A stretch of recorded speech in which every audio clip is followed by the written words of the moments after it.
Dear Audrey, so exciting! I am leaving work today to have a week to prepare for the wedding.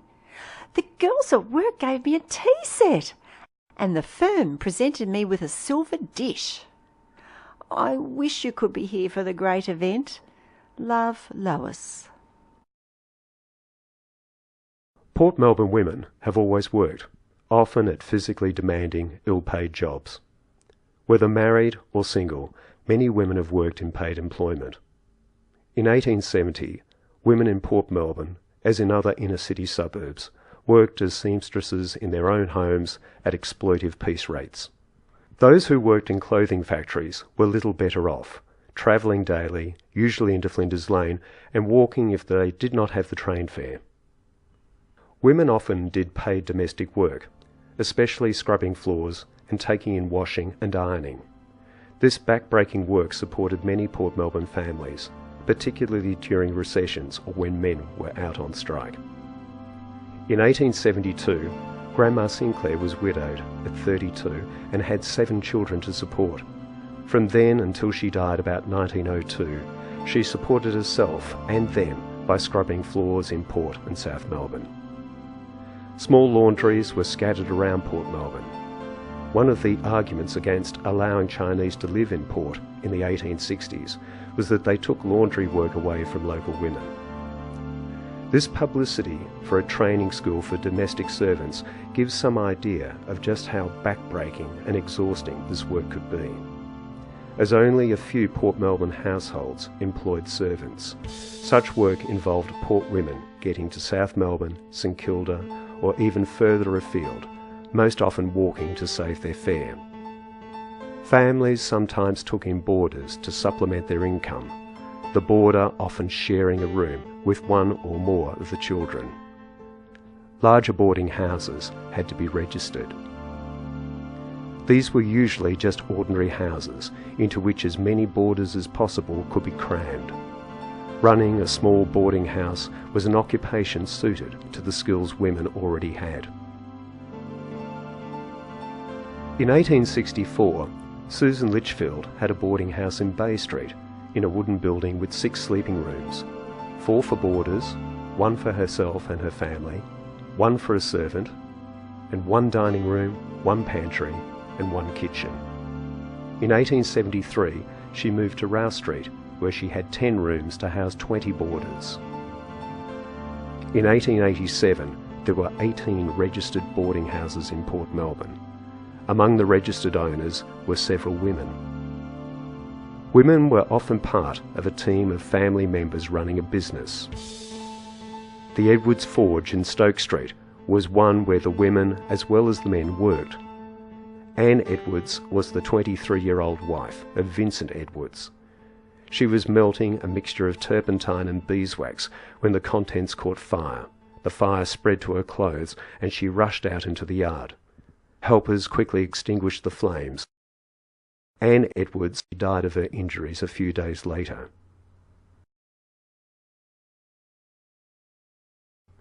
Wives or daughters often spent long hours in shops.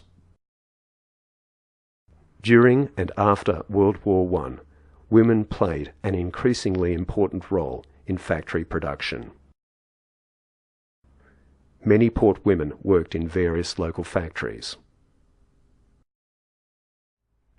As this film shows, women's work in factory production lines was often repetitive, but many women thoroughly enjoyed the experience of being part of a workplace community, and the friends they made as young women were often retained for the rest of their lives.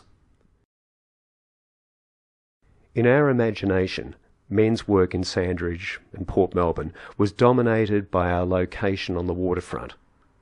From the time Liarde built his tea tree jetty in 1840, men laboured to unload and load ships in Hobson's Bay and on the various piers and jetties. Town Pier, Railway Pier,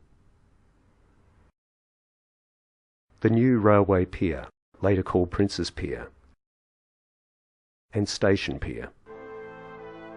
Working on the ships and the docks was a most uncertain and dangerous occupation. Dangerous for the crews of ships because, before laws were effectively passed to control them, ship owners could send any vessel to sea, overloaded and unsafe. Many ships in the Australian coastal trade disappeared without trace and were presumed lost after cargo shifted, causing the ship to capsize in a storm. It was also dangerous for labour on the wharves because there were few effective controls over what a man might be required to do, and even the most elementary safety equipment, such as gloves and protective clothing, was not compulsory. Even with increasing mechanisation, working on the wharves was still a dangerous job. Machinery did not prevent such accidents as goods falling off a crane or a man falling into an open hold. It was uncertain because, until after World War II, labour was recruited for one ship at a time, the ship owner's agent selecting his men from the many assembled seeking work. The gradual improvement in ship safety and the conditions of men on the wharves was the direct result of years of endeavour by unions. Port Melbourne can be proud of the fact that it was here that the first maritime union in the world was founded to assist men to improve the conditions of their employment. The Port Phillip Stevedores Association was founded in 1882 to negotiate better conditions and to assist members and their families in hard times. George Sangster was a founding member of the Seamen's Union of Victoria. In 1893, he was elected for the Victorian parliamentary seat of Port Melbourne, one of the first Labor members. In Parliament, he was an untiring campaigner for seamen's conditions and responsible for getting new laws to enforce safer loading of ships.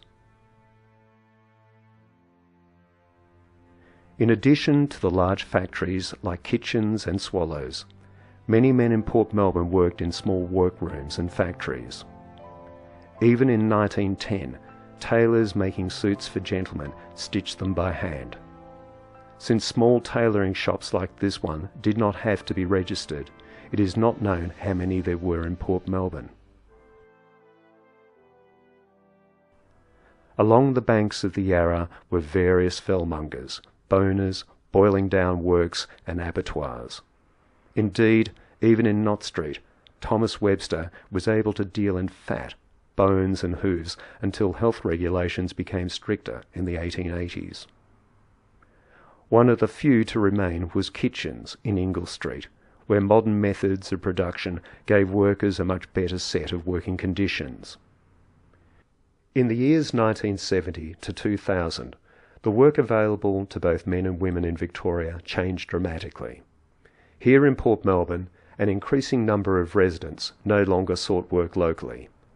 Factories closed and the piers were no longer lined with cargo ships.